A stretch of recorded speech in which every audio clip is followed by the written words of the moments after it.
They tell you that there is something called fraction. A fraction is a number on top and a number on the bottom, and there is something called numerator and denominator, or numerator and denominator.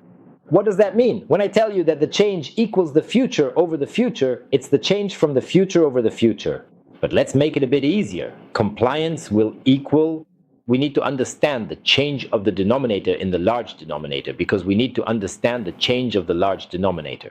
Because we need to understand the change of the large denominator, because we need to understand the change of the large denominator. And if the denominator is large, the denominator must be large, and if the denominator is large, the denominator must be large. I don't know if I should explain it again or what, or if that's enough. For example, 1 over 2, 1 divided by 2 is definitely greater than 1 divided by 4. This is a quarter and this is a half. And so whenever you find that the numerator is large, the number is large, and when the denominator is large, the number is small, and vice versa.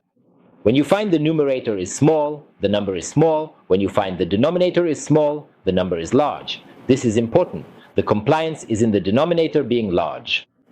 The change in the denominator is large. This means that if we make a small change and introduce a small amount of volume, the number becomes large and very responsive. So a small change in volume is very effective. But if we make a small change and it's very responsive and we introduce a small amount of volume, then the change is very minimal. If the change is very minimal, you won't achieve much with a small, highly responsive change. You'll find that this curve, in the case of a small change, has a specific shape. You can see this graph which shows inspiration, and on the second return, there's the region, the first region. You'll find that on the first part of the curve, it represents the first region, and the last part of the curve represents the last region. Then, according to the last curve, at any point on it, you'll be able to determine how to achieve the lung. Meaning, if the last curve drops a little, it means you'll need a large region, or that you're creating a large pressure, because you're trying to get volume in, and the volume will be low. But if you take a line below the pressure, you'll find it's low, but at the same time, you'll find it's high here. This indicates that the compliance is different. What does this mean? It means that this curve is generated by the ventilator. It's the ventilator that draws this curve, not us. It's normal for it to be drawn by the ventilator, so when the curve is drawn upright, that's a good thing. But if it drops down, down, down, then it usually means it needs something else, or it needs another intervention. This means that sometimes there are other factors or other things involved. There's something else important, basically, called what does it mean when you reach the top end of the curve? And you've taken in all the air, and there's nothing left. You've done it, and the air has all gone in. You won't be able to expel the air, nor will you be able to take in air, and you won't benefit from the assistance. The patient can end up doing breath stacking. This isn't good because you could cause barotrauma to the lung without any intervention or assistance, and that's not good. After that, we need to know that the curve changes with different trials. If you take the blood gases, you'll see the curve drops down. You should give surfactant. So it tells you whether this condition is improving or not. If you find that the curve is still low after the first dose, then the compliance is still not good, and this condition still needs more intervention. This is the volume pressure curve. With this simplicity, we move on to the respiratory function test and its importance. You might think the respiratory function test, we studied it in our first year of college and again later, seemed boring. People got annoyed when it came up, especially with Muawiyah and his endless talking. Honestly, we felt it had nothing to do with us. All of this, I'll tell you a nice little story so you probably won't need to read it, and it won't bother or annoy you. After that, the whole idea is actually a really clever one. They said, we want to get air into the lungs so we can take a breath, but we also want to know what the amount of more and more and more that goes in looks like. How does it look? So they drew a diagram and actually brought a mask, put it on the patient's nose and mouth. They made sure it was well sealed, closed it tightly, and connected it to something called a spirometer. The spirometer would start measuring the volume. So we tell the patient, we want to see the volume you take in when you breathe normally. So we ask them to breathe normally, and we start breathing normally ourselves. Then we observe the volume. What is this volume? It's called tidal volume. This is the tidal volume, tidal. It means the air that goes in and the air that comes out. Tidal, which translates to ebb and flow. The ebb and flow movement happens in the sea, where the water goes back and forth, and you usually watch it like a pendular movement. This movement is called tidal. It happens anywhere, in the sea, on land, or in the air. What is it called? Pendular movement or tidal. That's why we call it tidal volume. So we can know exactly what the tidal volume of this patient is, and we can determine whether it's normal or not. Then, after we tell him to breathe normally, we ask him to take a deep breath as strong as he can. What do we call that? We call it the inspiratory reserve volume. What does that mean? It means the capacity he has after the normal breath, the extra amount he can take in after the average breath. What does the reserve do after the normal breath? Okay, then we tell him, now exhale forcefully, as strong as you can, so we can measure how much he can expel. This is called the expiratory reserve volume.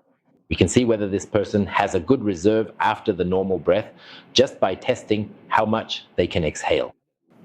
This isn't simple. Breathe normally, then take a deep, steady breath. And this is what we call this topic. We find that we can add two volumes together to get something called capacity. So will the capacity always be the sum of any two volumes?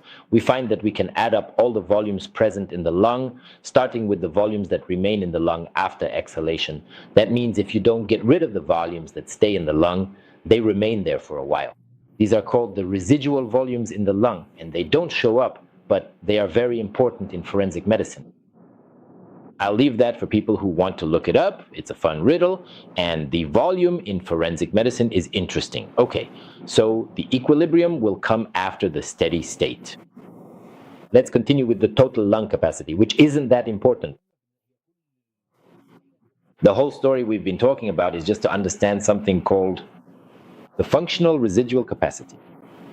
So what is the functional residual capacity? It's made up of two volumes. What are they? The expiratory reserve volume and the residual volume. This part is called the functional residual capacity. Why is it important? Because it turns out that you're supposed to take in oxygen during inspiration and expel carbon dioxide during expiration. That sounds straightforward, but it turns out it's not really true.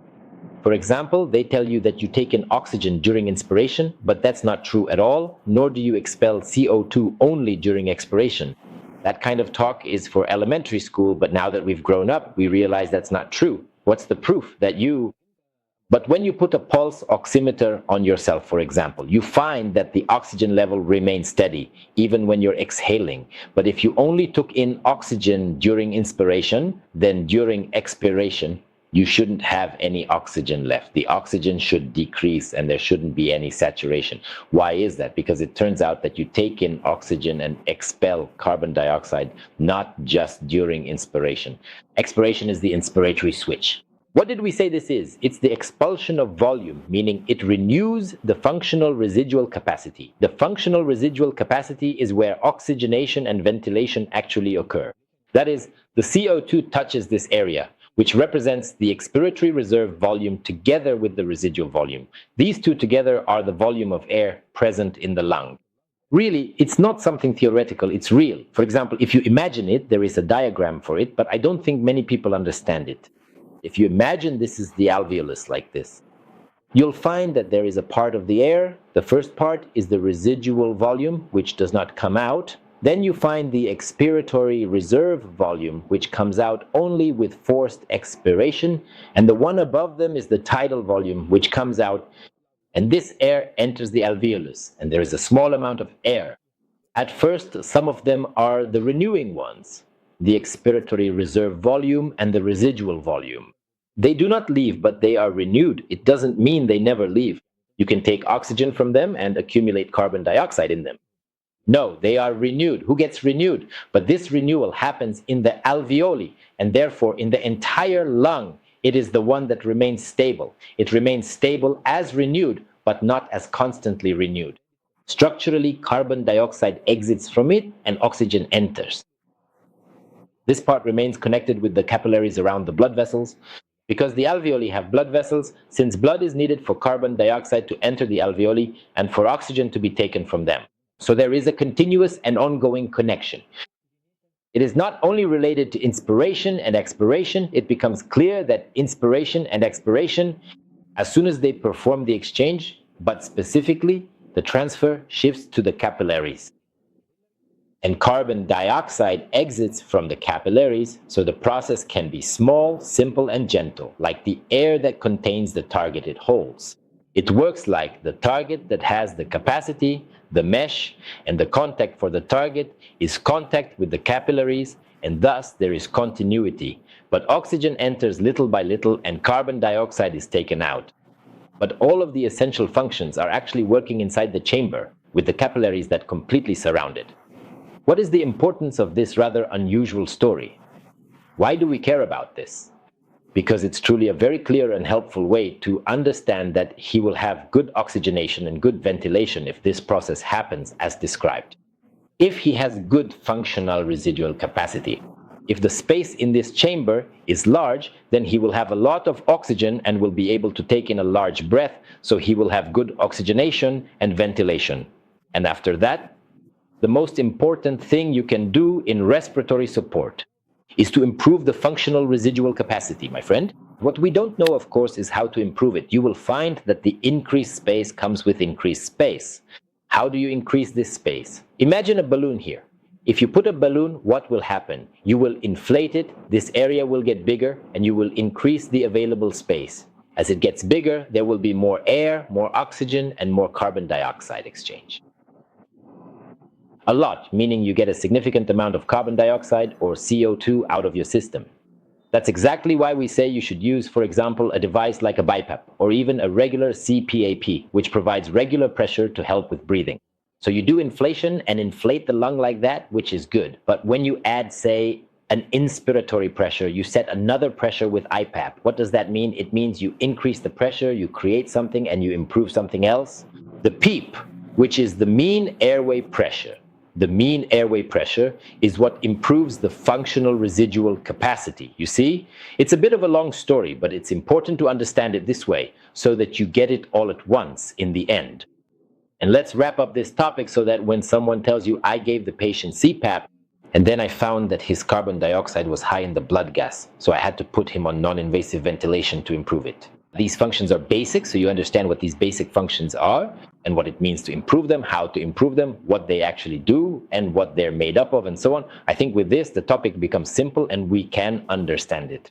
And if we don't understand it, we'll listen to it again. And if we listen to it again and still don't understand, we'll listen to it yet again. I hope that the topic is useful and I hope you have understood it. Thank you. Peace be upon you and God's mercy and blessings.